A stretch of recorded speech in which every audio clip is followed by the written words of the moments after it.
Today's show is pre-recorded. Y'all know what time it is. Y'all don't know, y'all better ask Hat on, suit on, looking like the Dapper Dawn, giving them all dressed like $1,000,000, diamond things in its cuffs. Now tell me, who could it be but Steve Harvey? Oh, yeah, out there listening to me. Put your hands together for Steve Harvey. Put your hands together.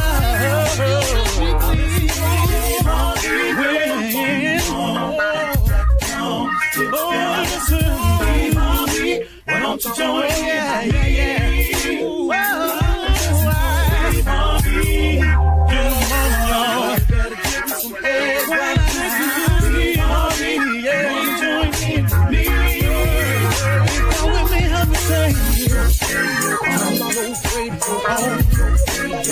You gotta turn it on, yeah, turn it on. Steve Harvey in the moment, y'all. Know y'all can hear me on. Turn it on. Steve Harvey in the moment, y'all. Yeah. Turn your radio on. You gotta turn your radio on.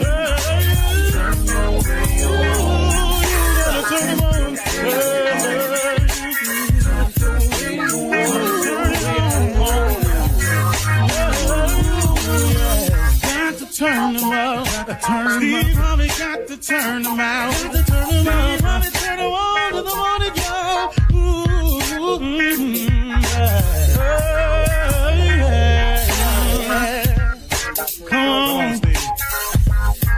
Come on. Do your thing, Big Daddy.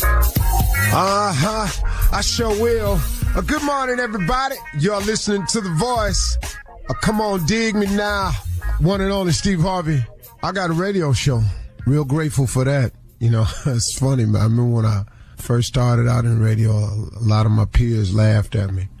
Some of it was being mean-spirited. Some of it was just, mocking me. I'm used to stuff like that. But I had as a special guest on my show, Joel Osteen. And you know something, man, he said something that was, I can't remember the scripture. I don't know exactly how it went. Like we were having a long conversation, but the gist of it was, don't be upset with where you are now, and don't be upset with the small things in your life. Be grateful for the small things and the small position that you have right now, because you don't know where that's going. You don't know what that's going to be one day. You don't know what that's going to lead to. And that was very warming to hear him say that. But it also reminded me of when I started in radio, how small it was. It reminded me of when I started in stand-up making $25 a show.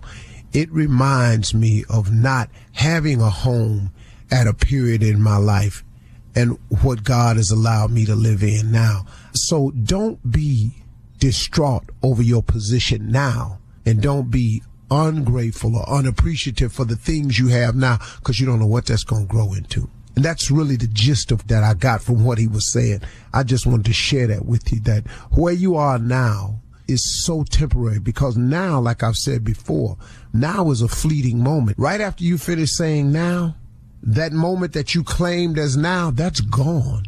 So the where you are now is a very fleeting process. Now, you can change where you are now, and you can change how you feel about where you're at now, and you can change about where you're going by simply changing your mind. It is no different. I'm telling you, folks, the thing that I've learned about successful people is not so much of what they do.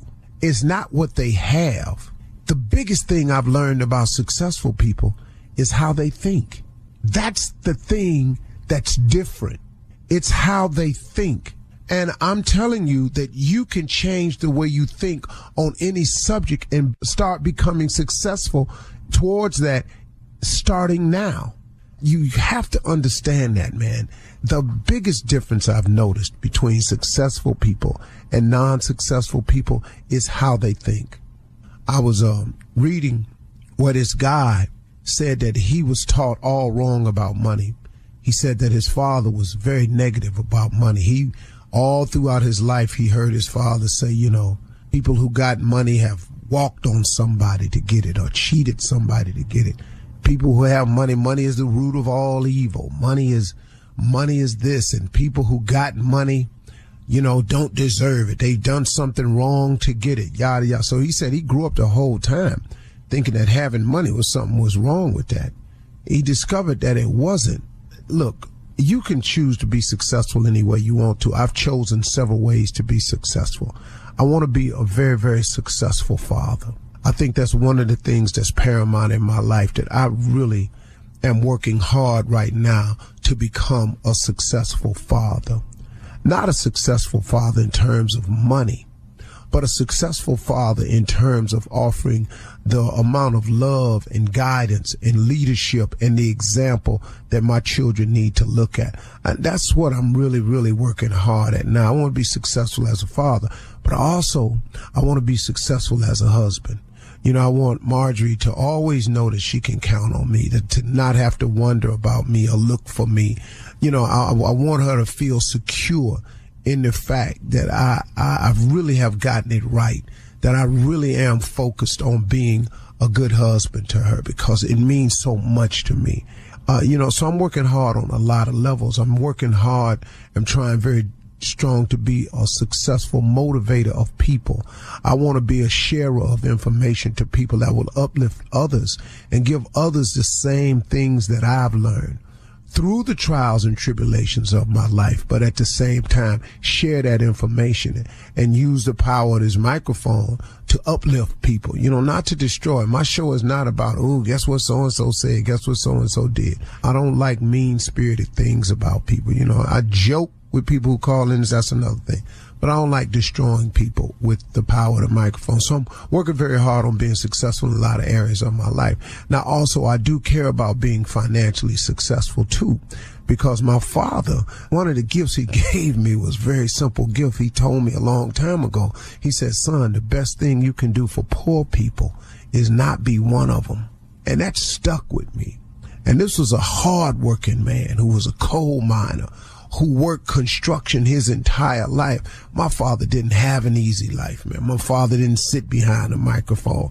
My father didn't come to work and people cheered for him. My father wasn't famous. My father was just a go-get-it dude.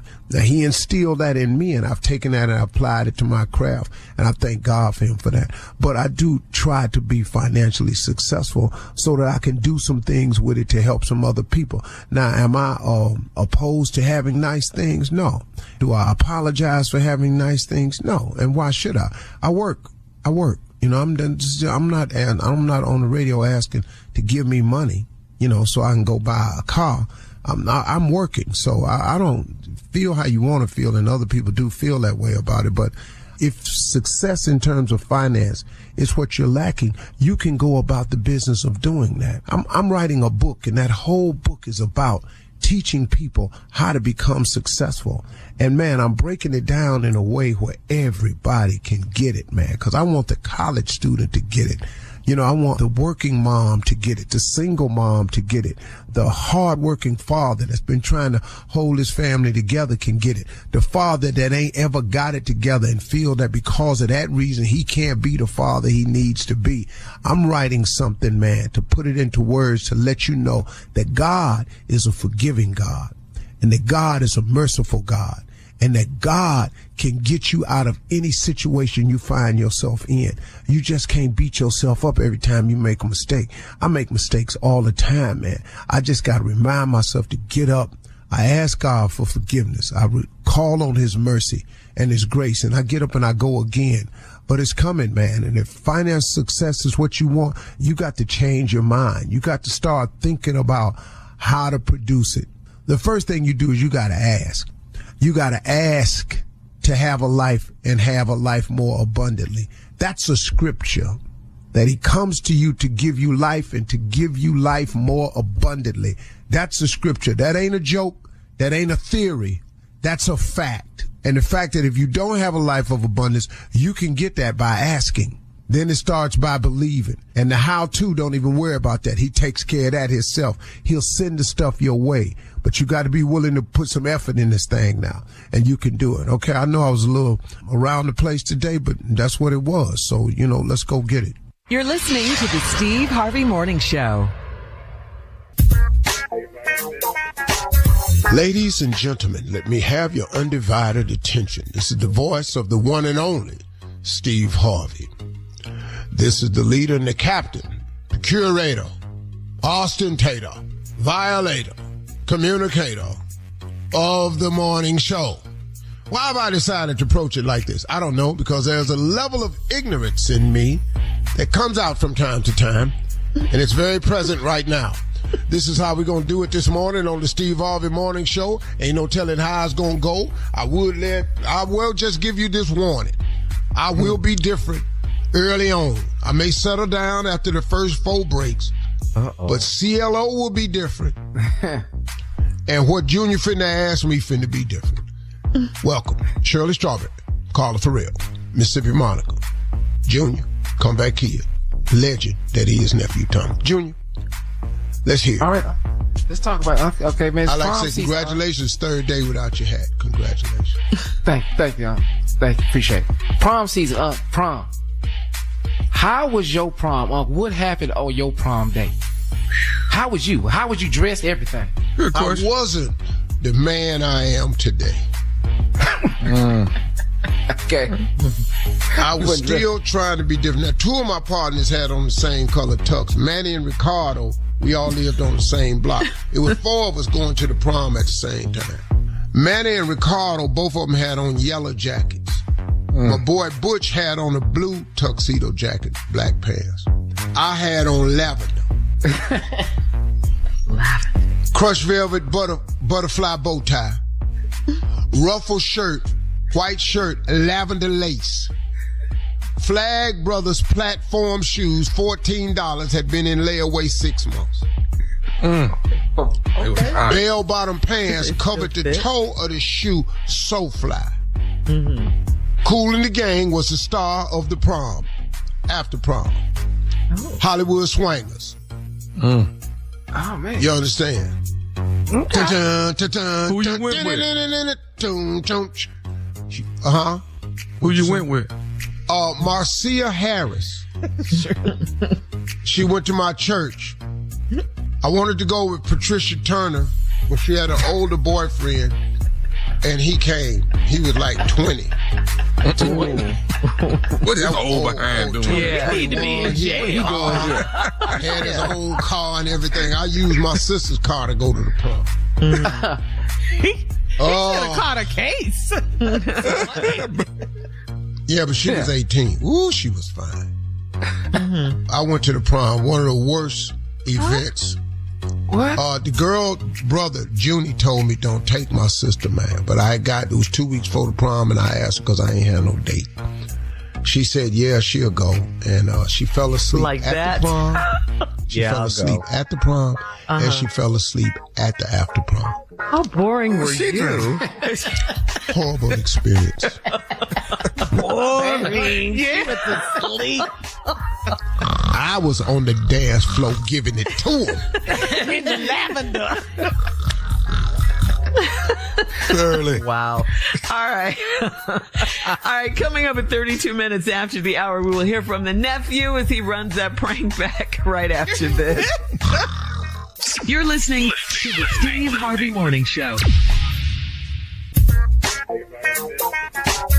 Think about the people who mean the most to you. Giving them valuable protection is a great gift you can offer, and Globe Life Insurance can make it easy. With Globe Life coverage, there's no medical exam, just a simple application. Take this step for the people you love. Call Globe Life at 1-800-251-5400 or visit globeliferadio.com. That's 1-800-251-5400 or globeliferadio.com. The nephew is here, nephew Tommy, to run that prank back. What you got for us, nephew? I want to ask y'all, if y'all had to take a lie detector's test for your relationship, would you do it? Yes. Yeah. If I know she don't want me no more, I'll take it. That's not the question.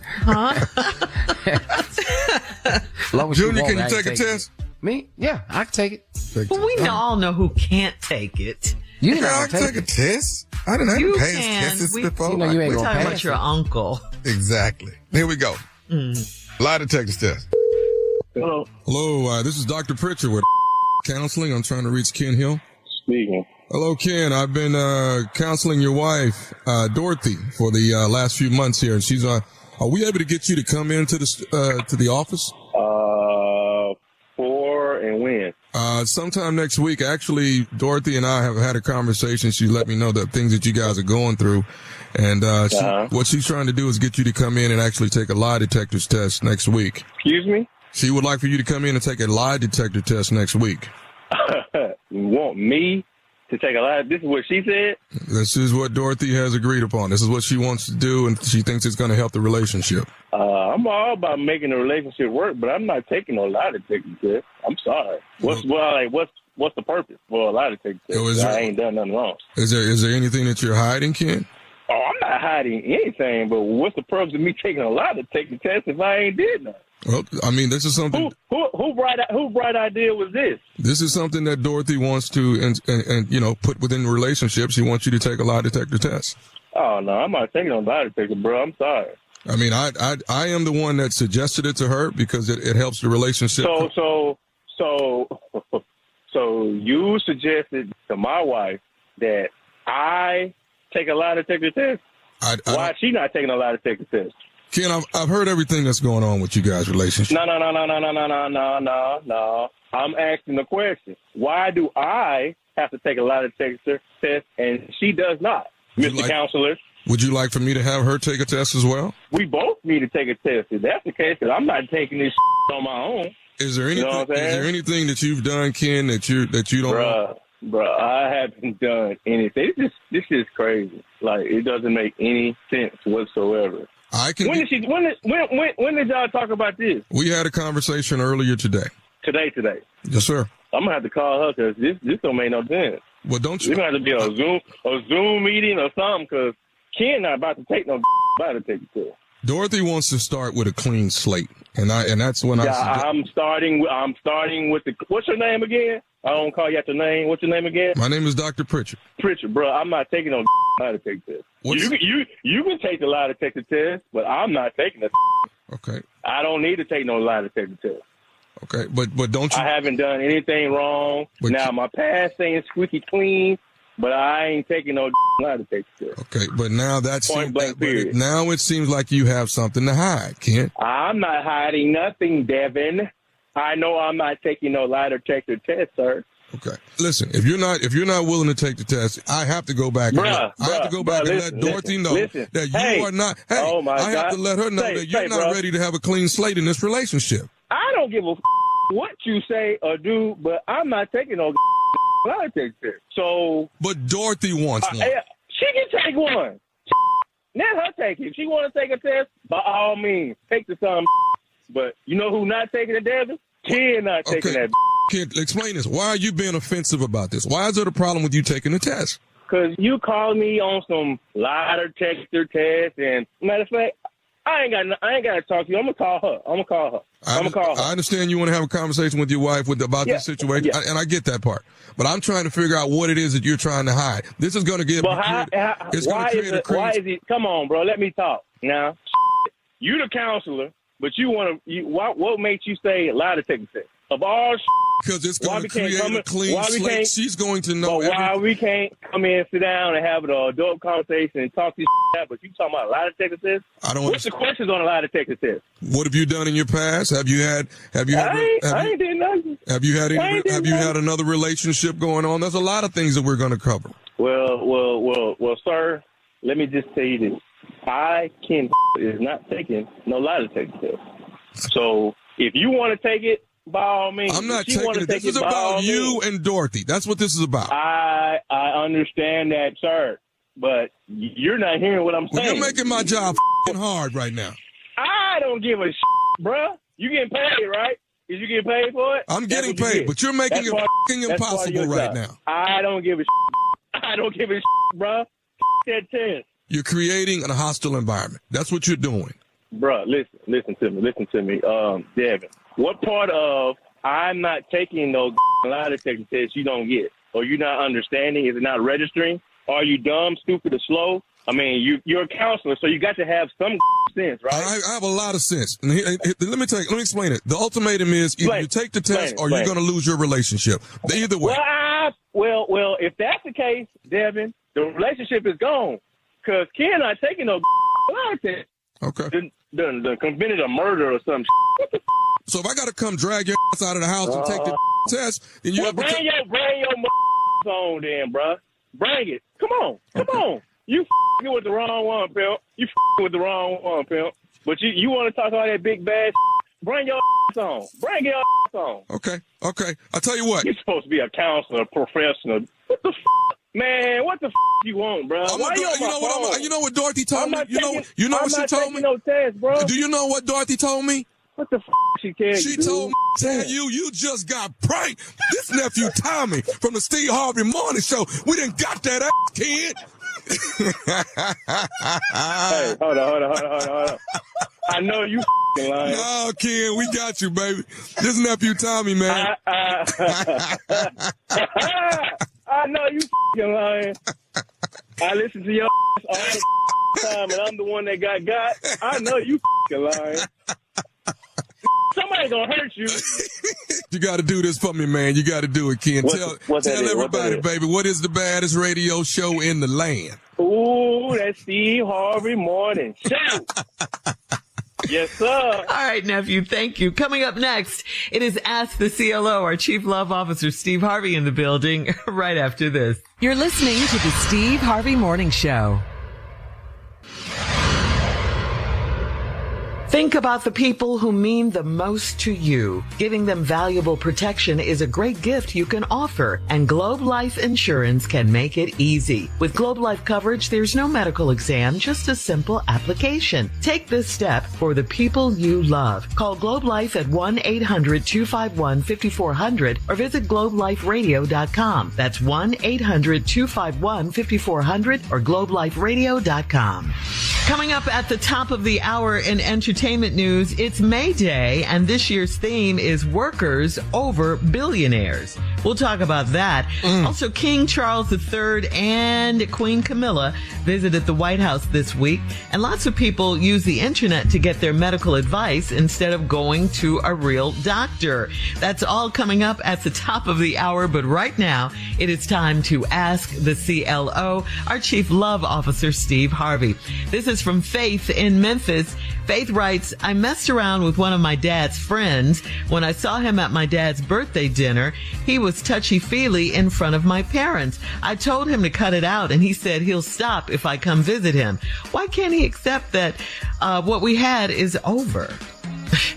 He don't want to. He don't want to accept it. He heard you say no. You said no before, but you came over there the first time, didn't you? Yeah. Okay. That's it. There's nothing she can do to get him to stop being all touchy-feely in front of her parents? Well, you can go in there and tell your daddy. That'll stop it. I can't tell you what it's going to start, but it'll stop that. Yeah. What's his name, though? What's the guy? Whose name? The dad's friend. Jerome. Romy Rome, not Romy Rome. Rome. Jerome. Jerome's in the house. Okay. All right, moving on to Tawana in Philly. Tawana writes, my husband has started sleeping in his man cave. He starts out in the bed with me and goes to the basement around 3 a.m. It wakes me up, so I asked him to start sleeping in the other room. He's offended. How do we resolve this situation? What? I don't understand. Yeah. He started gets up sleeping at 3 a.m. in the morning. To go sleep in his man cave in the basement. He starts out in the bed, though. With his wife. What's going on in that basement? With his, yeah. Now, and she's asked him to just go sleep where? Because it wakes her up. She said, why don't you just go, sleep in the other room? Sleep in the other room. Yeah, but he got offended by that. Well, if he's getting up at 3 a.m. and it wakes you up, yeah, what difference do it make if he go in the other room or if he go down in the basement? Basement. Yeah. True. Yeah. What difference? But they're both mad about the wrong stuff. She's mad because it wakes her up and he gets up, and then he's mad because she asked him to sleep in the other room. That's kind of crazy. Mm-hmm. Something in the basement is different than the other room. Yeah. You just need to find out why he don't want in that other room. But it's okay that he get out the bed for you, though. I don't understand. Yeah, for as far as he's concerned, yeah. And then he's offended? So how do they resolve it? What do they do? What's the solution here? I'm not really sure. Yeah. That there is a solution for them. Because like you say, Shirley, they're mad about the wrong thing. Mm-hmm. He gonna get up at 3:00 and move. Yeah. She want him to move where she want him to move to the other room. He won't go downstairs in the basement. Something in the basement. Yes. All right. Moving on to Al in Harlem. Al writes, I met up with my side chick and she fell getting out of the shower and hurt her ankle. I called her sister to take her to get an x-ray because I couldn't go to the urgent care center with her. She knows how this thing works, so why is she mad about it? You know the rules. Because you didn't go to the urgent care with her. But you know you can't go down there. Right. Because they going to see you. Yes. Somebody taking out an urgent care. Mm-hmm. You got to pull out He did the right thing. He called your sister. Mm-hmm. He did. Yeah, he did that at least. You the side chick. Mm-hmm. Yeah. It's clear now that You don't get main menu treatment. You don't get that. Mm-hmm. I'm going to get you this peroxide and these Band-Aids and call your sister. What is that going to do You're with the ankle? Whatever she hurt. Peroxide help everything. Whatever she hurt. Oh, you've gone from calamine lotion to peroxide now? You know, you used to love calamine I'm going to pray over your ankle, and then we're going to get on up out of here. All these old school remedies, Tommy. Because you can't go to urgent care and then they ask for your insurance. Right. And just like he said, though, she knows how this thing works. She does, but she still got mad. Yeah, she mad. Yeah. People know they the side chick, but they get mad about being the side chick because she want to be the main menu. You are not the 3-piece. Yep, that part. You're right. All right, last one, CLO. This is from Onyx in Charlotte. Onyx writes, I sell hair online, and my mom and my sisters expect me to give them bundles for free. I told them from now on, I'll offer them a discount, but they have to pay. All 3 of them have stopped talking to me. Am I being petty for making them pay me? Well, I'm going to give my mama the hair. Yeah, hello. Pay. Yo, mama.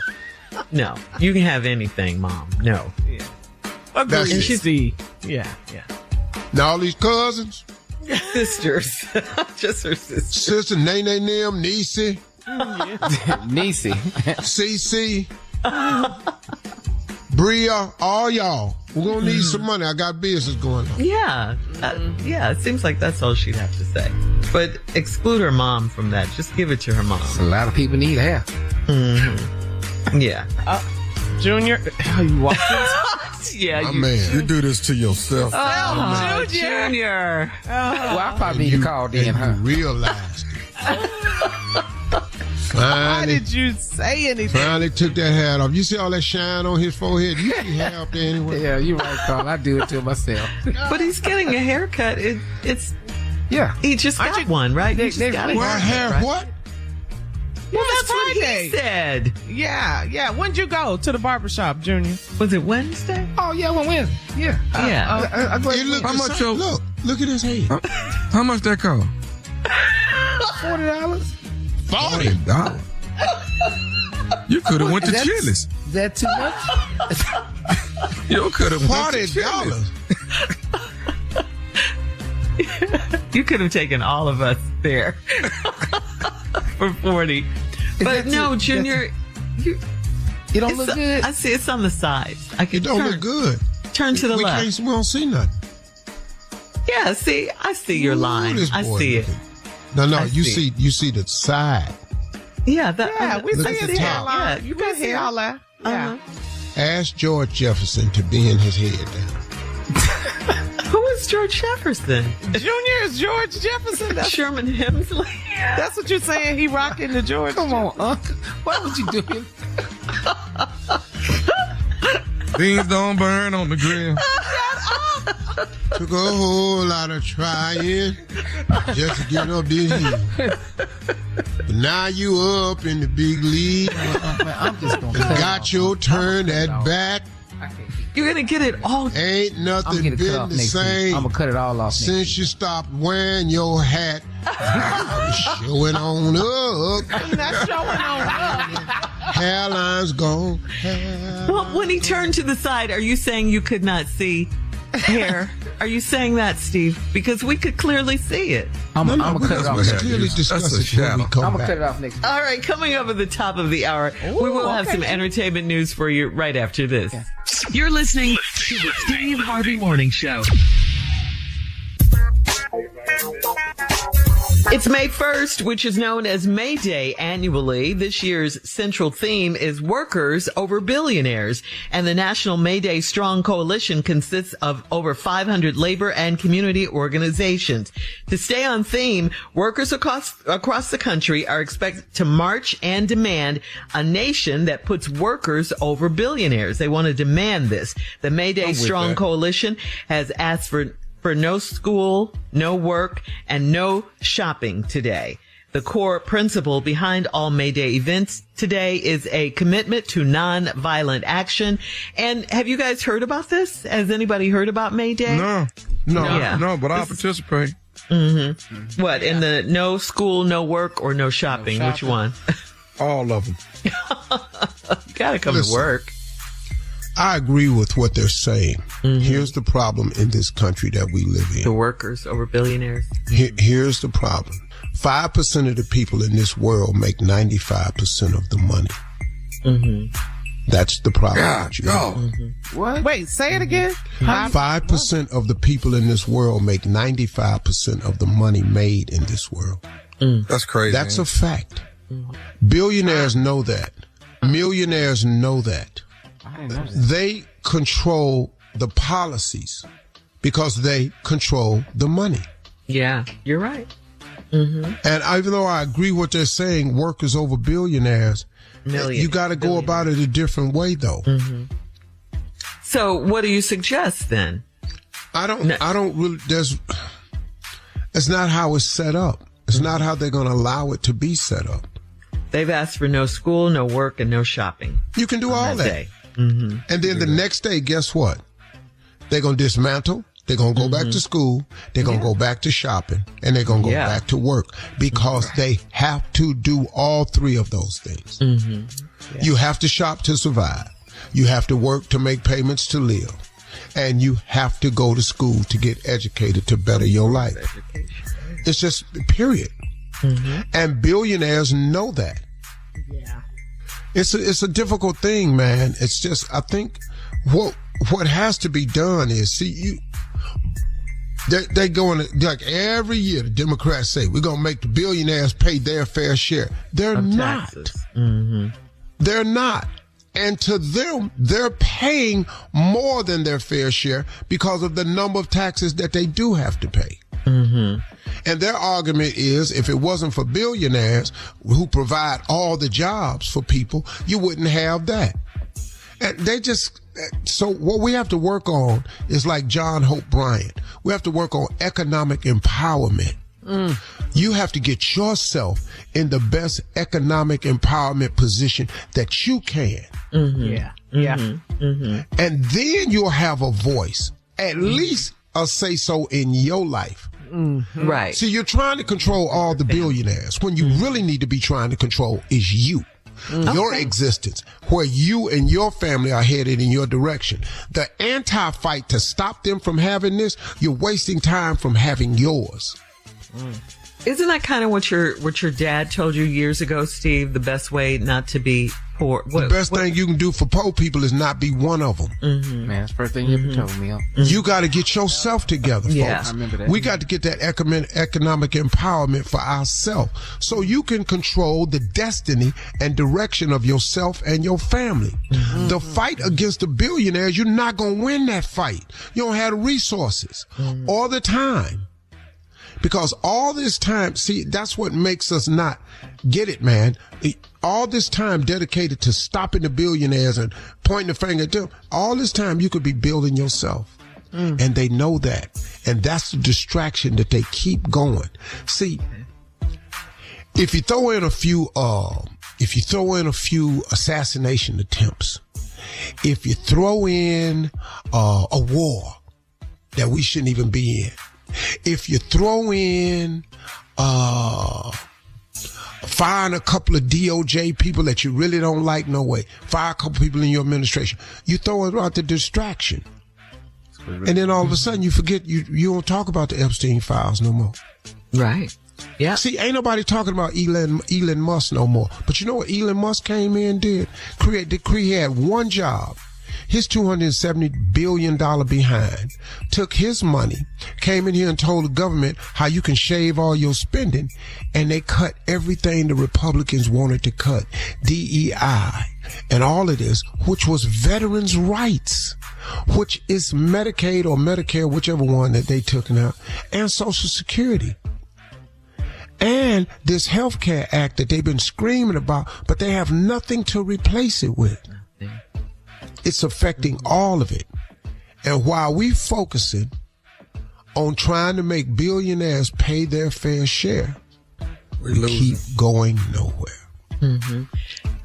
Get yourself together, folks. Focus on yourself and your family. Quit worrying about them billionaires, because they are slick, man. And they got resources, and they hold the cards. That's why you always hear Donald Trump say, we have all the cards. They got the cards. Yeah. And they gonna stay billionaire. Bruh, no matter what you say. No matter for what, generations to come. For generations to come, for sure. All right, moving on. You will stay poor if you don't start making moves. Yeah. Yeah. And a reminder, if you do participate in this May Day event, they're asking for nonviolence. All right, moving on to the news. Do we really care about this? Why are we here today? Ain't today May 1st? Yeah, it's supposed to be working. We need to get on out of here. We got gotta get started. Yeah, we do. We do. Yeah, we do. Mm-hmm. Yeah. Mm-hmm. All right, workers let's go. over billionaires. Yeah. Later, Steve. All right. Bye. Thank you, guys. Coming up in 20 minutes after the hour, Michael Jordan and Charles Barkley buried their beef after almost 15 years of not speaking to each other. We'll talk about it right after this. You're listening to the Steve Harvey Morning Show. Think about the people who mean the most to you. Giving them valuable protection is a great gift you can offer, and Globe Life Insurance can make it easy. With Globe Life coverage, there's no medical exam, just a simple application. Take this step for the people you love. Call Globe Life at 1-800-251-5400 or visit globeliferadio.com. That's 1-800-251-5400 or globeliferadio.com. So last week, Michael Jordan and Charles Barkley made amends after a fallout they had almost 15 years ago. Former Major League Baseball All-Star Vince Coleman, who is a friend to both of them, called Barkley and told him to end the beef. That led to Barkley and Jordan having a conversation. According to ESPN, Barkley confirmed that he and Michael are back on speaking terms and already are making plans to play golf together. Barkley downplayed their feud by stating, "We're not like Prince William and Prince Harry. We've always had a lot of love for each other." So the question is, have you guys had a friend that you were beefing with for a long period of time and you forgot even why you were mad? That happens. You don't forget why you're mad. Let's get this straight right here, right now. You don't the correct person is answering this. Yeah. You don't forget what has taken place. Now, you may have let it go, but you ain't forgot. And you don't do either of those. Let it go or forget. I do. I've learned to let some stuff go, but I ain't forgot, though. Uh-huh. What have you let go? I don't believe you. Just things people have done. I personally pride myself on not doing nothing to nobody. So when somebody do something to me, I got a problem with it. Because my thing is, I'm not going to do anything to you. I'm not going to talk ill of you. I don't have no run in. But when you do something to me, I am not forgetting this. And I ain't got nothing to say to you no more. Junior, Tommy, you believe what, Steve, you believe what Tommy's saying? Yeah. I believe exactly what he's saying. Oh, you do? Yeah. I know that's how he is. He ain't lying. Uh-huh. Mm-hmm. I've only had one friend I fell out with. Quit talking to him. I talk to him now a little bit, not much. Mm-hmm. Mm-hmm. You know. Okay. The whole curtain back, Dean. I know. Have you guys forgiven him? Junior, who have you forgiven? Oh, I forgave everybody. I forgave Uncle Steve already. What did you forgive Uncle Steve for? Okay, I'm not going to say that. What did you have to forgive him for? Yeah, everything he said. And before you make this statement, be very careful. Dang. I'm going to make the statement because I have. Because I don't think I done nothing to you. But was that a threat? But if that's what you want, though. The way you make me feel, where you talk about my hair, I have to forgive you. But I forget, because you do that every day now. That's what you be doing. It do hurt when you say it, though. You didn't even know that. Does your hair hurt or do your feelings hurt? Be quiet, Tommy. This is I'm just asking which one hurt. This is between the two of them. Yeah. Okay. I, unlike your hair, Junior, have always been here for you. Nah, that was funny. One more time, Steve. I, unlike your hair, have always been here for you. That's for the Every time you look for it is going further and further away from you. You're dependable, Steve, huh? You're dependable. Yeah, you looking in the mirror now, straight on in hairline, you don't even notice it. Coming up next, Roscoe Wallace is in the building. Hell, you mad at me? Right after this. You're not going to put up with it, Steve. Forgive him, Junior. Forgive him. You're listening to the Steve Harvey Morning Show. All right, Carla, your boy is in the building, Roscoe Wallace. Yes. All day, baby. Ain't got to get ready when you stay ready. True. Oh, yeah, what's going on, everybody? Hey, Roscoe. What's up, Roscoe? Hey, Roscoe. Yeah, what's going on? What you got for me today? What you want to talk about? Roscoe, look, What? last week we talked about it. It was the premiere of the big movie, Michael. This movie is a movement. Amazing, ain't it? It's so good. Roscoe, did you go see Crazy, it? such a blessing, to see all the hits I wrote and everything come to film. You know what I mean? And everybody over there worshiping me, praising him. I'm just sitting there, just like a proud old pappy, just sitting there, everything I ever wanted to dream and come true. Now, wait a minute, Roscoe. Now, I went to the movies. I saw it, watched it to the very end, watched the credits. They had all the songs in there and the songwriters. I didn't see your name one time as a songwriter for any of the songs. What that mean? That don't mean I ain't. You ain't see Janet in the whole movie. He's still his sister. Hey, what you talking about? You ain't see my name nowhere. You ain't see Janet in there, but Janet's still his sister. You see what I'm saying? You can't watch a movie like this because it's a makeup movie. I don't know if you know. I'll tell you who else wasn't in the movie. Michael wasn't in there either. How about that? Oh my God. That's Michael Jr. That's Jermaine, baby. Yeah, Jafar. Jafar. What his name? Jafar Jackson. Oh, Jafar. Yeah, I knew his great granddaddy. Oh, what was his name? Joe. Too Far. Yeah, me and Too Far used to hang out all the time. And all this shit, we just hang out all the time. Everything in the movie, they told me they're gonna do a sequel. Yeah, that's what the word is. Everybody Part 2, because they left it at the end. At the end, they say something about, like a to be continued. Yeah, yes. Story continues. That's what. Then more and more come out. Yeah. What is your all-time favorite Michael Jackson song? Do you remember? Fell in love, we was young in then. Do you remember? Isn't that right there?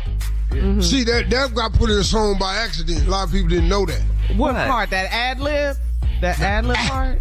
Yeah, that. Because I pat Michael on the back, and he's so skinny, it shook him, he coughed. You told him to keep it in there? That right there, I just hit him in the back. I was saying, sing, boy, and hit him in the back, and then he kept it in there. And people think all that real. But that was an accident, and it made that part the way it was. He was in the studio with Michael Jackson. You were in the studio? Yeah, I was in the studio with Michael Jackson. They showed Quincy in the movie. Quincy Jones, the actor that played Quincy. And they showed that relationship and how they created Thriller. And again, you were not mentioned, Roscoe. Where you think Quincy come from? Huh? Okay. What do you South mean? side of Chicago. All right. What are you saying? Quincy, you come over my house, get all the stuff, take it back over there. All that come from my house. And the reason I wasn't going over there, because I couldn't get my Cadillac running at the time, because I had a whole block. It was a driveway. I was up in there working, and I gave Quincy all these songs. Okay, if that's the case, there was a part in the movie where Quincy suggested to Michael the name of the album, not Thriller, but he told him to call it something else. What did he tell Michael to call the album? I don't know what he told Michael. What they said it was in the movie. In the movie, he was saying maybe you should just like self-title it, and Michael thought that was just too ego-driven to call it Michael Jackson. Yeah. See, we don't do that. You don't see me put my name on nothing, do you? They all do what I tell them. They took that from you, Roscoe. So you I told him, I said, look, man, you don't put your name on it right here. Everybody knows you. Thriller, if you do Thriller and you do video, you can put it on MTV and white people can put you on. And that's what I told you. Happened. That's what happened. Uh-huh. Yeah, now you're accurate on that. Facts. See you next week. All right. Thank you. Coming up next is the nephew with today's prank phone call right after this. You're listening to the Steve Harvey Morning Show. Coming up at the top of the hour, it's my strawberry letter for today, and the subject is she's trashy, not classy. Okay. We'll get into that and find out what that's all about in just a few, because right now the nephew is here with today's prank phone call. Nephew Tommy, what you got for us? You know what? I ran into this girl at the store named Glenda. Girl I used to talk to back in the day. Ran into Glenda at the store. Glenda tell me they getting ready to have a party at the house. Right? So I just figured it, why not go on and give her husband a call and let him know, I just ran into Glenda. I'm finna come through. What can I bring? You know what I'm saying? Yeah, don't that make sense? Yeah. Yeah. So it's a house party at Glenda's. And I'm going. I'm just trying to figure out what you know. Glenda, right? Yeah, but don't look at that. That ain't got nothing. Oh, really? Don't look at that part. That's got nothing to do with the house party. Okay. Yeah, all right, so see how this turns out. Yeah, house party at Glenda's. Okay, cat dog, if you would. Hello. Hey man, y'all need me to bring some ice over there? Yeah, man, we can use some ice over here. Who is this? Hey, this is Lawrence, man. I was trying to see if y'all need some ice. What kind of beer should I bring, man? Y'all want some beer? Man, everybody over here pretty much do Budweiser, man. Now, who'd you say this was again? This is Lawrence, man. I ran into your wife at the supermarket, and she was telling me y'all was, getting together, and she told me to, come on through if I had some time. So I ain't want to just come through there without nothing. You know what I'm saying? I want to, come through empty-handed, looking disrespectful, man. Yeah, I feel it, man. We pretty much over here just kicking and watching the game, man. You can, some beer, some ice. That'll be good, bro. Okay, cool, man. Well, listen, how many people y'all gonna have? I want to make sure I bring enough stuff. Yeah, but who'd you? I can't really hit, man. Who'd you say this was again, though? My name is Lawrence, man. I went to school with Glenda. Oh, okay. You went to school with Glenda. Okay, Lawrence, huh? Yeah. We went to school together. So I ain't seen her I swear it's been 15, 20 years. You know what I mean? Ironically, I just got back to town, 2 weeks ago, and to run into a classmate, I was like, wow. But she invited me out, man. I ain't been nowhere since I got here, so. It's cool just to get out a little bit. So, you say Budweiser and I bring some ice, man. So, yeah, we good. So I'm just going to bring a couple cases. That's cool? Yeah, man, that's cool. But you say, Glenda, y'all went to high school or college? Where'd you meet her at? No. Me and Glenda went to high school together, dog. Oh, y'all went to high school together? Yeah, that's back in the day. You know what I'm saying? Okay. What'd you say? You said your name, Lawrence. Yeah, Lawrence.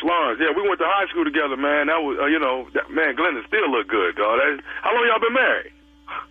Yeah, we've been married for about 16 years, man. Wow. Okay, yeah, man, you did good, man. I hate I messed it up, you know what I mean?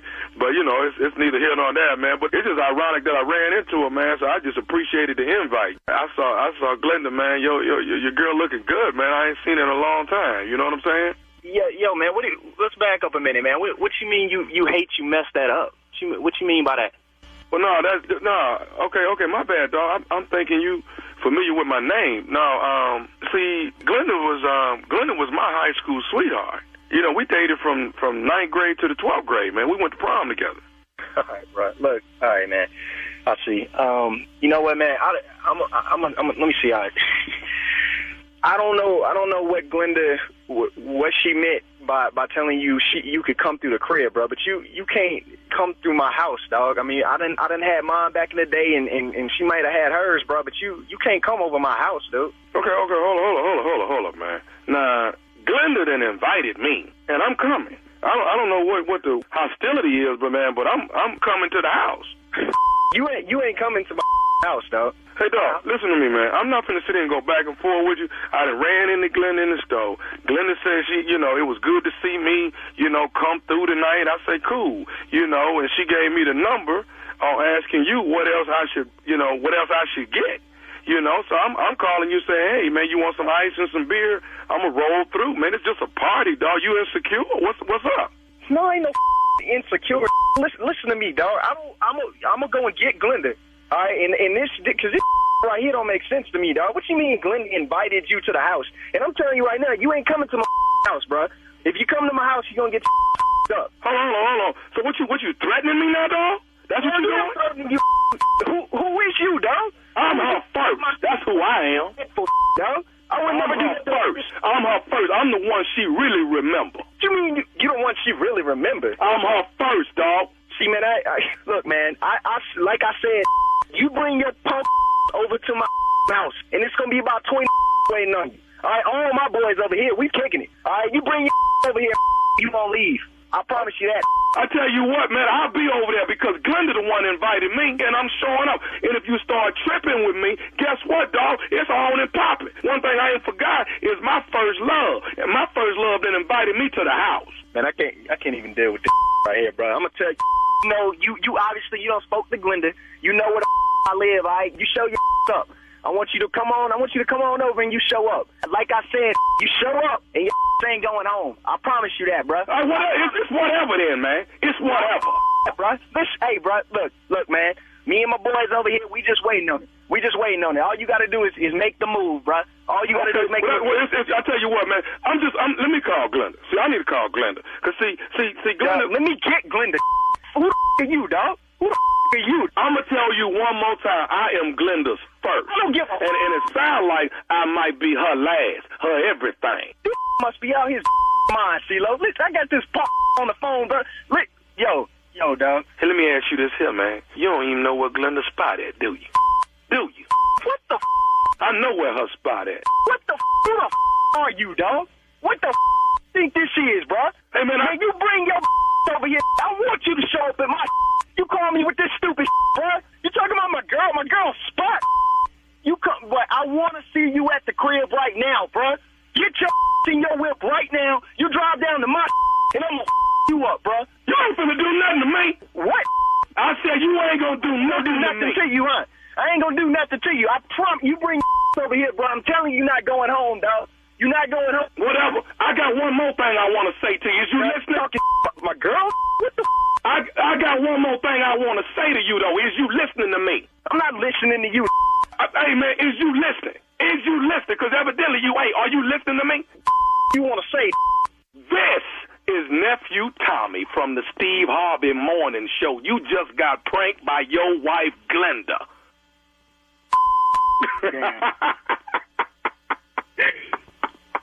You serious, bro? You're playing, man. You're playing, dog. I'm gonna kill y'all, man. I'm so glad this is a joke, bro. I'm telling you, because I gotta ask you, man. I gotta ask you one more thing, dog. What is the baddest? I'm talking about the baddest radio show in the land. The Steve Harvey Morning Show, baby. Y'all against me on this? Y'all against me? Just trying to go to the party. That's all a brother trying to do. You don't have to go to that party. You didn't have to. But you wanted to. Yeah. Wanted to. Yeah. If you're looking for a birthday party, I got it for you. My birthday is May 18th. I am booked at the Baltimore Comedy Factory May 15th and 16th. 1 show on Friday, 2 on Saturday. Come hang out. We partying. We slanging jokes. We slanging prank phone calls. You don't want to miss this. Baltimore, y'all already know about me. Because when I come and deliver. So I'm bringing it again to you. Got 3 shows for you. 1 Friday, 2 Saturday. Baltimore Comedy Factory, May 15th and 16th. Tickets on sale right now. Stupid is headed back to Baltimore. World tour. Stupid. Yeah. I like that. Yeah. They already know. Yeah, but you can put it. But to have that, that's something you save, Stating the obvious. Yeah. All right, coming up next, Strawberry Letter. Subject, she's trashy, not classy. We'll get into it right after this. Hey.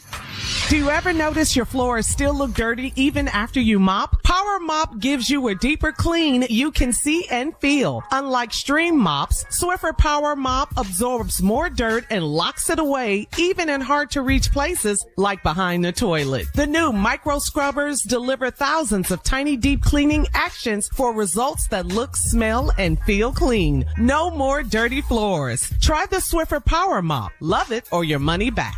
You're listening to the Steve Harvey Morning Show.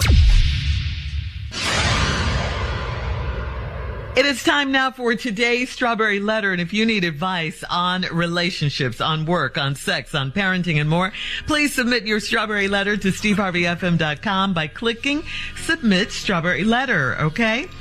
And we could be reading your letter live on the air, just like we're going to read this one right here, right now. And you never know, it could be yours.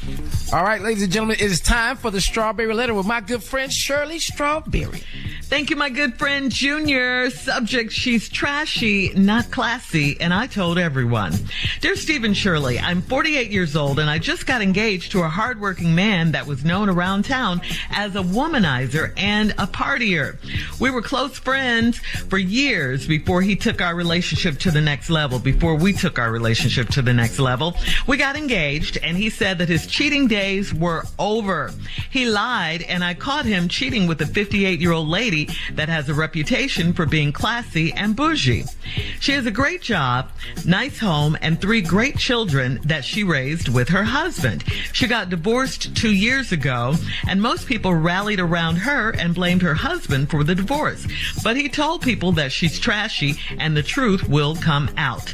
A few months ago, she was driving drunk and police took her home instead of arresting her. I heard that she was with my fiance when she got pulled over. I did not believe it because he's a roughneck and a weed smoker, and she's very classy.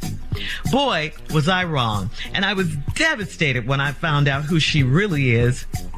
I stopped by my fiance's house to drop off some paint Monday, and I saw his car and a Benz outside. I called out to him as I walked in. He had music on, and it sounded like somebody was fighting. It wasn't a fight at all. My fiance and that woman were going at it on the table, and she was saying filthy, trashy things to him to do to her. Yes, I stood there and watched, and I took pictures. Then I hit him hard in the back of his head so he'd know I was there. I broke up with him, and I posted the picture of him and the lady on Facebook with his bare behind and her face exposed, so everyone will know how trashy she is. My ex-fiance said he was surprised she wanted him, so he had to do it. Am I wrong for the way I handled this situation? What? So you get engaged to a known ladies' man and a partier and a player and all that, and you're so surprised when he cheats on you that you and him blame the woman that he cheated with. She's classy and trashy, and your now ex-fiance said she wanted it, so he had to do it. What? Well, this is crazy. The truth. The truth is that he never stopped being a womanizer. He never stopped that. That's who he is. You want to know if you were wrong and how you handled this situation? I say yes.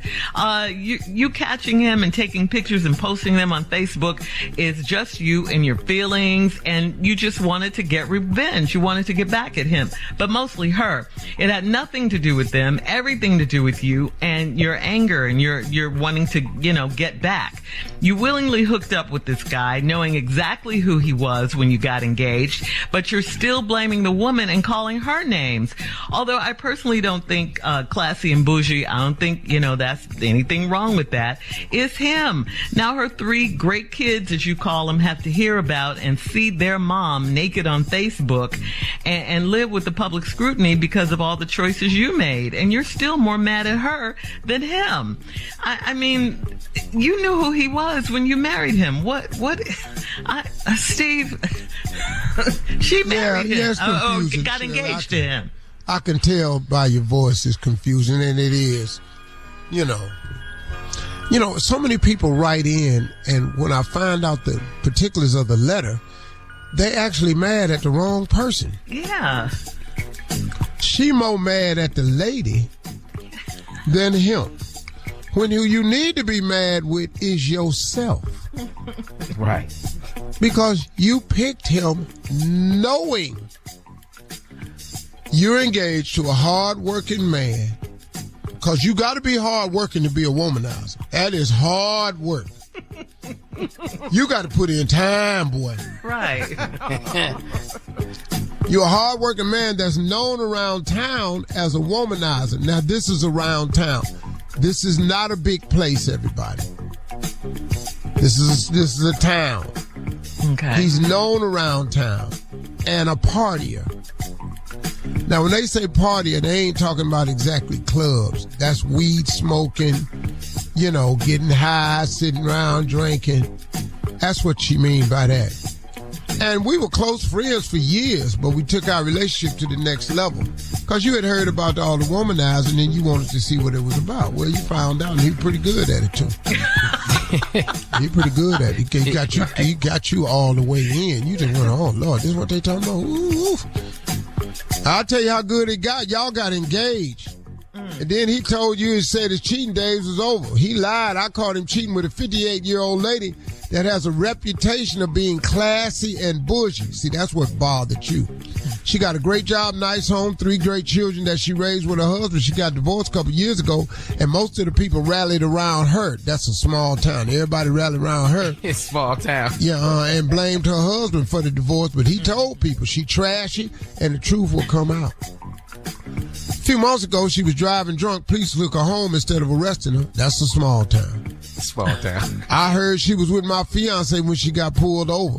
That's a small town. I didn't believe it because he's a roughneck and a weed smoker, and she's very classy. Boy, was I wrong. I was devastated when I found out who she really is. I stopped by my fiance's house, drop off some paint Monday. Yeah, this is a small town. What is you doing dropping off some paint? The hell? A can of paint. All right, hang on, Steve. We'll have part 2 of your response to the strawberry letter at 23 minutes after the hour. Today's subject, she's trashy, not classy, and I told everyone. We'll get back into it right after this. You're listening to the Steve Harvey Morning Show. Do you ever notice your floors still look dirty even after you mop? Power Mop gives you a deeper clean you can see and feel. Unlike stream mops, Swiffer Power Mop absorbs more dirt and locks it away even in hard to reach places like behind the toilet. The new micro scrubbers deliver thousands of tiny deep cleaning actions for results that look, smell, and feel clean. No more dirty floors. Try the Swiffer Power Mop. Love it or your money back. All right, come on, Steve. Let's recap today's strawberry letter. This is crazy. Here this 48-year-old woman then got engaged to this hard-working man that's a womanizer in a party. She knew that going in. They was friends for a long time, but she had been hearing about this womanizing thing. She decided she got a little curious about this womanizer. He put it on her. Now they engaged. Because she want this forever. He told her that his cheating days is over. I got to get this every day. I'm married. Yes. Yes. Yes. He told me her cheating day was over. She found out real quickly because he got caught him cheating with a 58-year-old lady around town that's got this really classy and bougie reputation because they're in a small town. She got a great job, big house, nice house, 3 beautiful kids. She got caught driving drunk one night, and instead of arresting her, they took her home. Then she found out that the fiance was in the car while she was drunk. Now, she got divorced a couple years ago, and the people rallied around her. Everybody in town got around her. But the husband said she trashy and the truth gonna come out. Well, after she got driving drunk and all that, she got caught with your fiance in the car, right? And you didn't believe it because he's a roughneck and a weed smoker, and she's very classy. Boy, was I wrong. And then I was devastated when I found out who she really is. So she was going by his house, drop off some paint money. Okay. I don't know who do that. My girl ain't never dropped no paint off at my house before. Really? Small town that I'm gonna swing by Ace, and I'm gonna get the paint. and it's a small town, so ain't no Walmart. I'm gonna swing by Ace and get this paint, and I'm gonna bring it over to the house. And you came over and you saw his car in this Benz outside. I called out to him as I walked in. Lonnie? Was that his name? What's his name? Lonnie. Lonnie a womanizer and a player and he hard work. He truck driver. Yeah. Oh. Yeah. Lonnie! Lonnie! And then she heard this noise, music on. It sounded like somebody was in there fighting. Get your hand off me. You know, get your hands off me. You don't do that to me. Put it over here. Bring it. You do it again. Hit it right there. Hit it. It sounded like they was in there fighting. Right. But it wasn't a fight. Your fiance and that woman was going at it on the table. She was saying filthy, trashy things for him to do to her. Wow.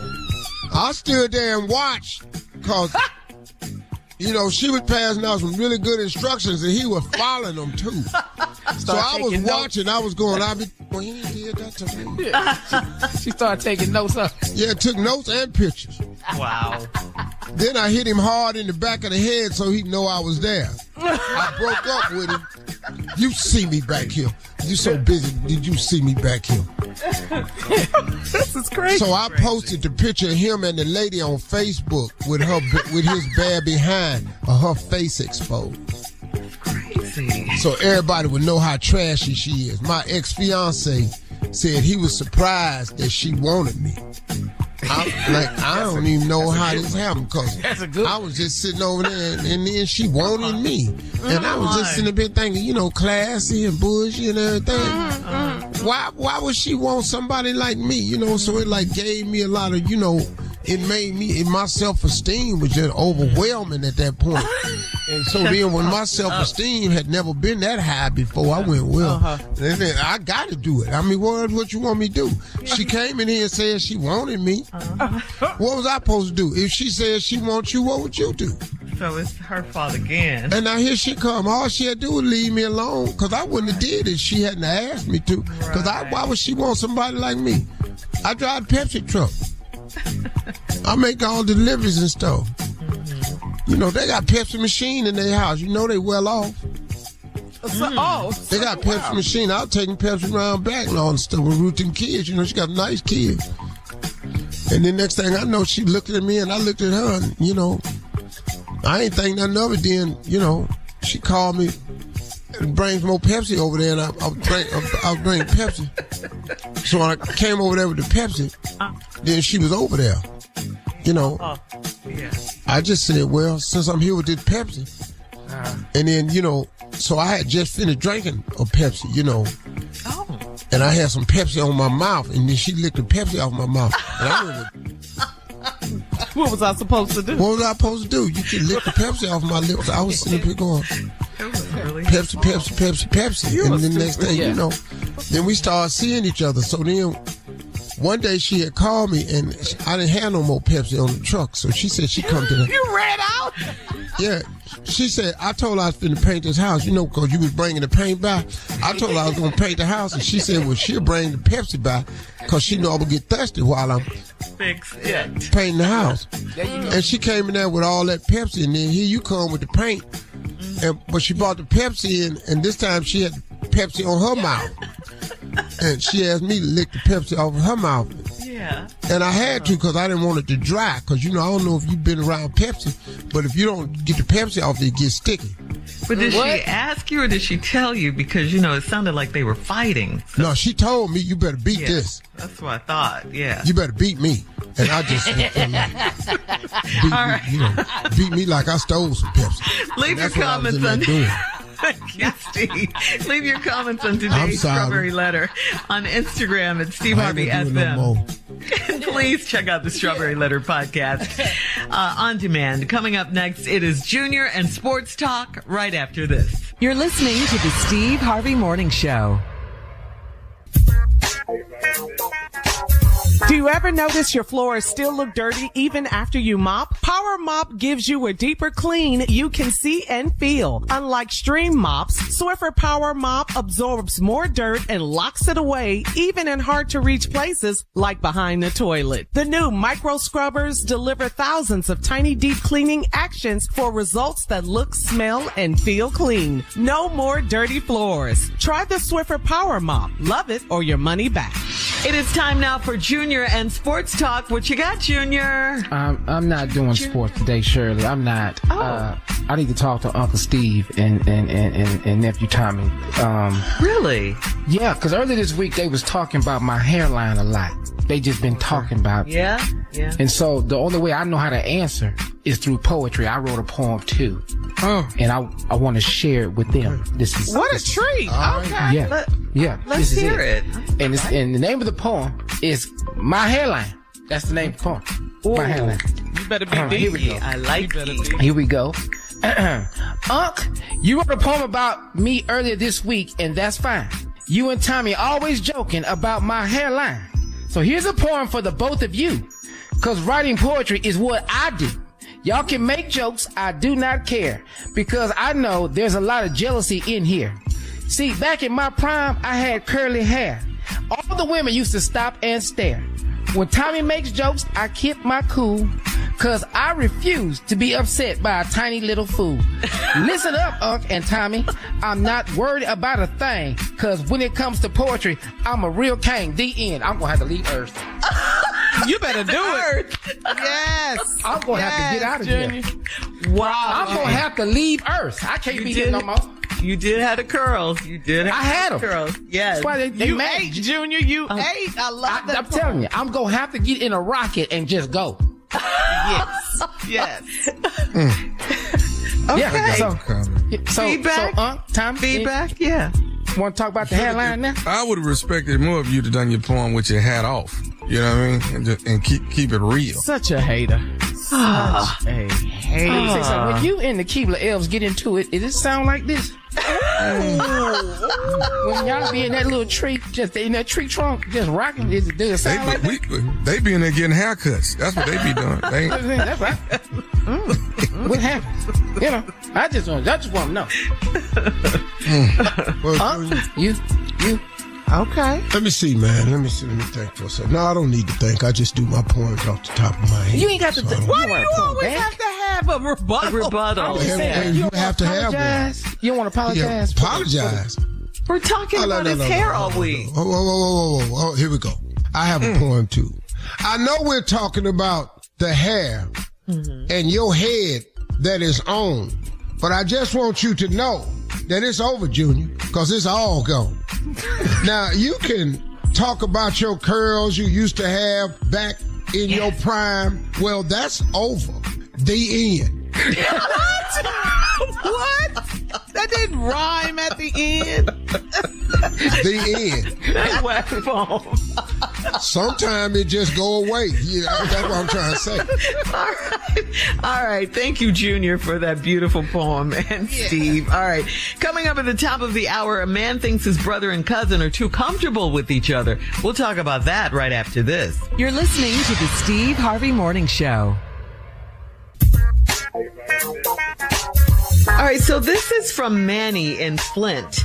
Manny says, I went to stay with my brother for the weekend. He lives with our first cousin, Alicia. I was shocked to see how they behave around each other. Alicia is well endowed up top, and she walked around in her panties and a bra in front of us. They have one bathroom, and she was in the shower.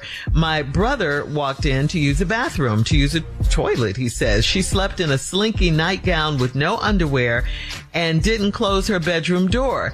Their relationship is questionable. He said it's cool because we're all family and he does not see her as anything but a cousin.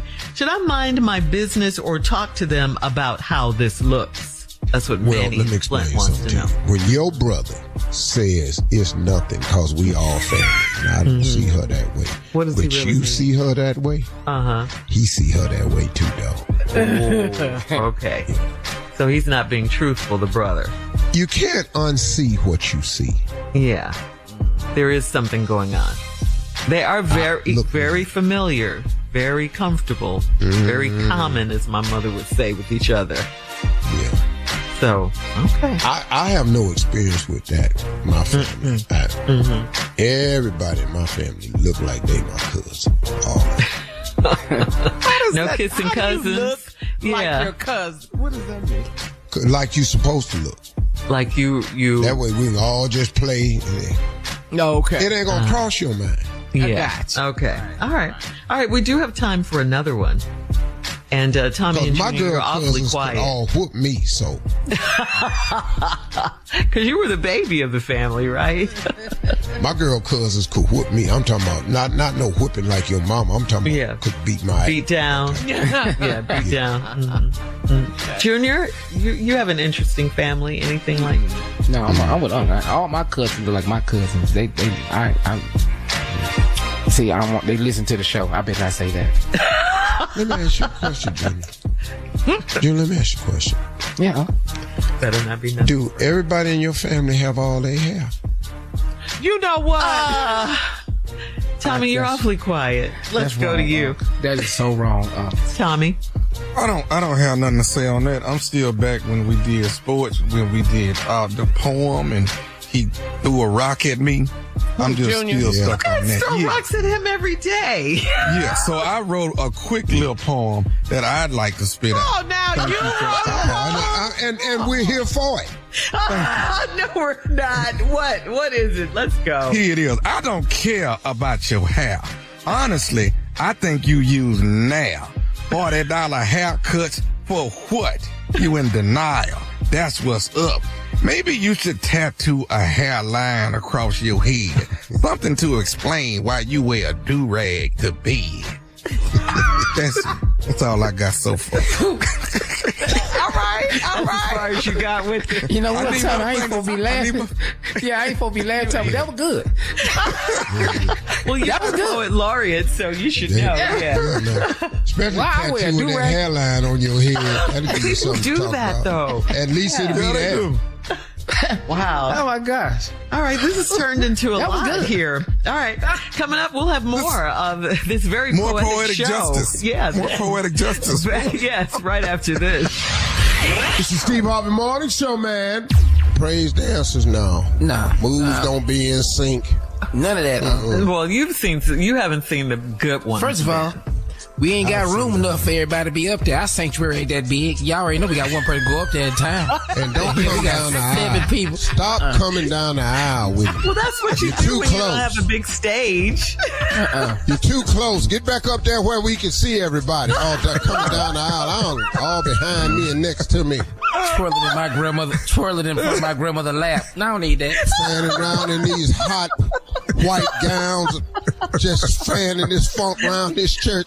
Get back up there on the platform where we can see y'all. Yeah, and you gotta bathe before you dance. Now you do have to bathe before you dance.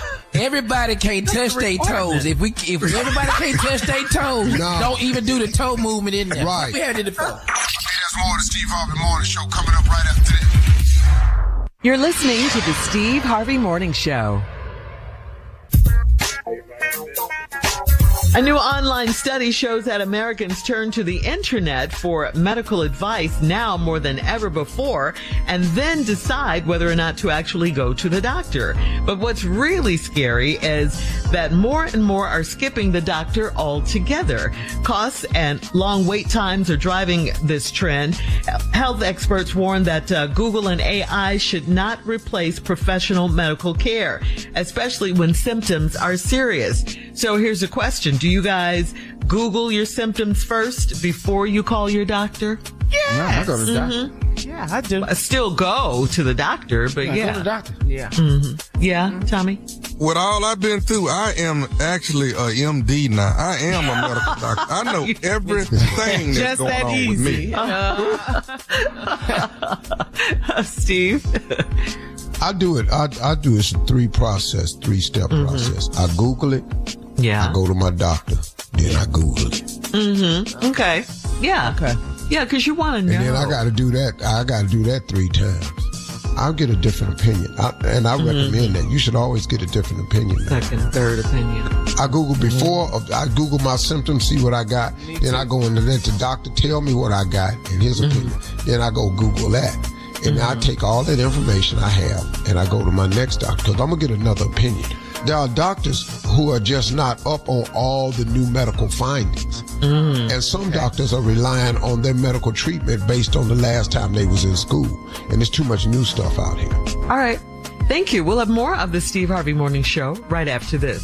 You're listening to the Steve Harvey Morning Show.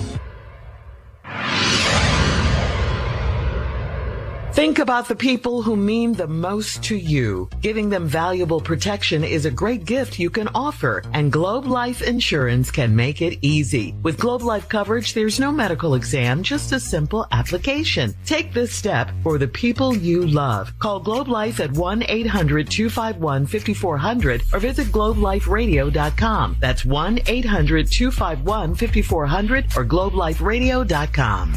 It's time for a round of Would You Rather, guys. Would you rather a Dairy Queen Blizzard or a hot apple pie from McDonald's? Which one? Both. Dairy Queen Blizzard. DQ do. That pie ain't ever got an adequate amount of apple in it. It is mostly But it's so good, though. Burning So your good. mouth, the roof of your mouth. All of that.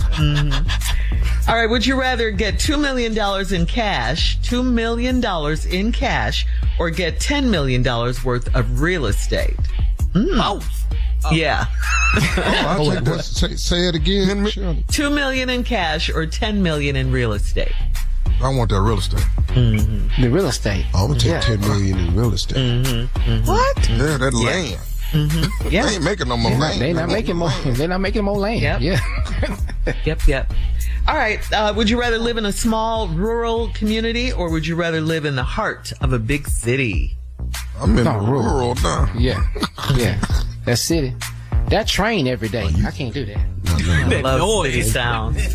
Ambulances. all I'm in that. the rural. Now, the Yeah, you are. problem with coming to rural is you got to deal with these rural people. What does that mean, Steve? How does that What does work, that huh? mean? Explain. What's he There's a doing now? sign up the street from my ranch that says, "Come and join the Sons of the Confederate." The sign is up today in 2020. 2 miles down It's to a your black real metal sign with metal stakes. It's an official sign. It's not no hand painted sign. What? It ain't no somebody got it in no shop. Man, let me pull this thing up right here. Come What? join the This is a Sons very of the real- That Confederate. is really crazy. Do you ever smell anything burning at night? Like a cross. Wow. You know, In your I mean, yard. you know, look, man, it's real down here, but we have an understanding. We have a clear understanding. What's your understanding? Yeah. Which is what? Don't what? Hey, man, look, my family's off limits. You can do anything you want to do to me. But my wife, my children, and my grandchildren, they off limits. Now, you can do whatever you want to do. You can pass whatever law. You can threaten me. You can, file all these complaints they be doing. They be doing all kind of stuff. There's some good people down here. There's some really good people. My neighbors are really good people. But there's some people down here, man, that's pure evil. And just long as we've talked, we have an understanding. Well, they can't get through your gate. Your gate is Fort Knox.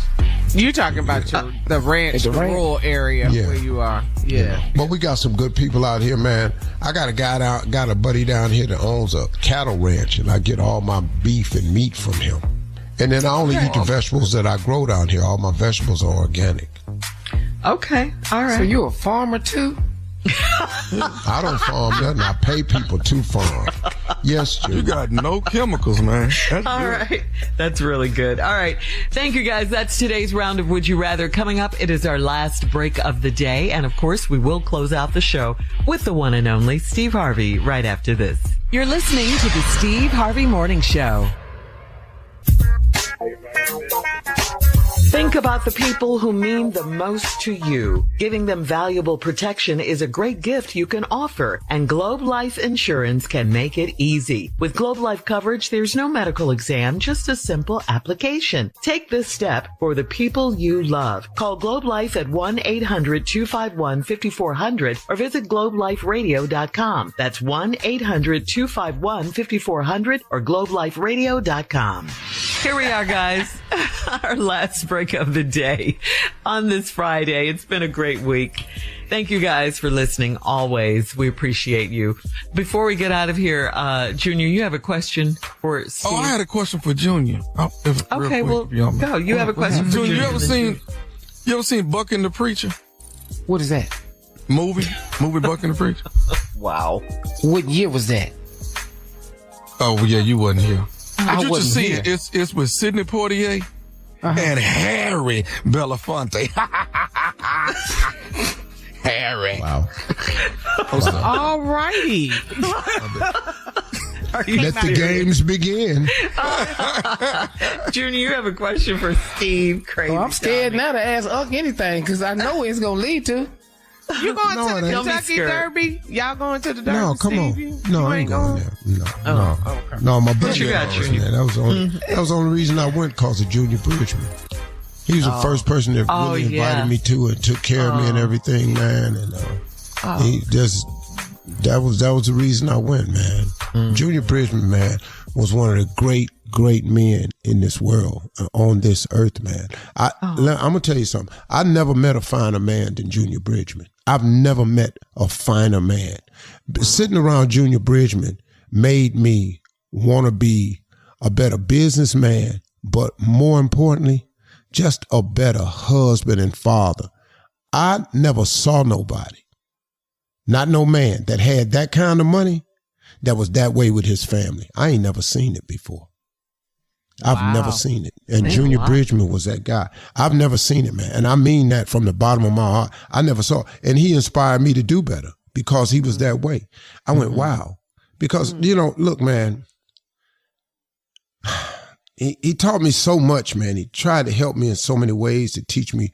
But he just did it by example. He didn't ever sit me down and go, hey, man, do this, do this, do this. He just said he would invite me around him, and then he'd just be who he was. And who he was, man, was really, really special guy. So I had some people inviting me there to the Kentucky Derby this year. Mm-hmm. But, the Kentucky Derby to me, as I knew it, it was Junior Bridgman. Mm-hmm. Mm-hmm. And for that reason, yeah, man, he was a great person, man. Wow. Just a great dude, man. Well, can I ask you a question? And people that knew him know what I'm talking about. And if you never met him, boy, you missed it. You missed a really, really good dude. Yeah. So I just wanted to say that. Junior, what you got? Yeah, can I ask you something, Uncle? You said something about Junior Bridgman being a better husband and everything. Don't you think you're a great husband and a great father too, Unc? I think you are. I think you're a great father. I think I've grown into the role a lot better. When I was younger, man, I wasn't that great of a father because I just wasn't there. I had picked up stakes to chase this dream, and that caused me to neglect some people. And I knew that, man. And I wish I had chosen a different way to do it, but at that particular time in my age, with that mindset, I made my decisions based on the capabilities that I had. You know, I didn't know any better. I did what I thought was the best way. I'm glad I did it, but I did it with regrets. You know, I do regret that in my decision to pursue my dreams, that it cost some people. You know, it did, man. It cost some people. And I guess, like Bishop Jakes has told me over and over and over, he said, man, you're too hard on yourself. He says, you got to stop being so hard on yourself, man. But I was, and I just took that into account with everything. And I guess I've spent all my life, like I said at my daughter Carly's wedding, which is very emotional for me. I said at my daughter's wedding, I've spent my entire adult life making up to mistakes I made when I was a young man. And so I had to learn really, man, to forgive myself. I had to forgive myself. Now, there are people who still hold me to that 27-year-old dude that I was. It's still people who hold me to the 24-year-old dude that I was. But I had to learn to stop allowing people to do that to me. Because if God has changed me and God has forgiven me, then that gives me the right and the opportunity to move on, to step up. And my advice to everybody out there is stop allowing people to hold you to your past when God has clearly moved you forward. Take the forward route. And so I am a much better husband, a much better father, you know, because now what's crazy is now that I've gotten to where I took off to when I was 27 years old to become, I've arrived there. I've gotten to where I set out to be. Now, the crazy thing is God put me way beyond where I thought that was. I accomplished what I set out to accomplish. But what God did for me on top of that, what he stacked on top of that, was far more than I thought I'd ever be. And so now that I'm here, it's the crazy thing. Every decision I make now is not for me. It's for them. Everything I do is for my wife, for my children, and for my grandchildren. Everything. I don't make no decisions now without considering that. Now, I don't know how long it takes a man to get to that point. We all got our own individual journeys with that. And I'm not saying you need to be there in order to be a man, but it's a lot more rewarding for me right now because I realize that it ain't about me. It ain't for me. It's for them. I still got to work on that grandfather thing. I ain't really locked that in yet, but I'm there for them. I give them anything, but I ain't really locked in on that yet. I love the grandkids, but I like it when they go home. We gotta go. Those are my closing remarks today. Have a great day today, y'all. Have a great day today, y'all. Okay. For all Steve Harvey contests, no purchase necessary, void where prohibited. Participants must be legal U.S. residents at least 18 years old unless otherwise stated. For complete contest rules, visit SteveHarveyFM.com. You're listening to the Steve Harvey Morning Show.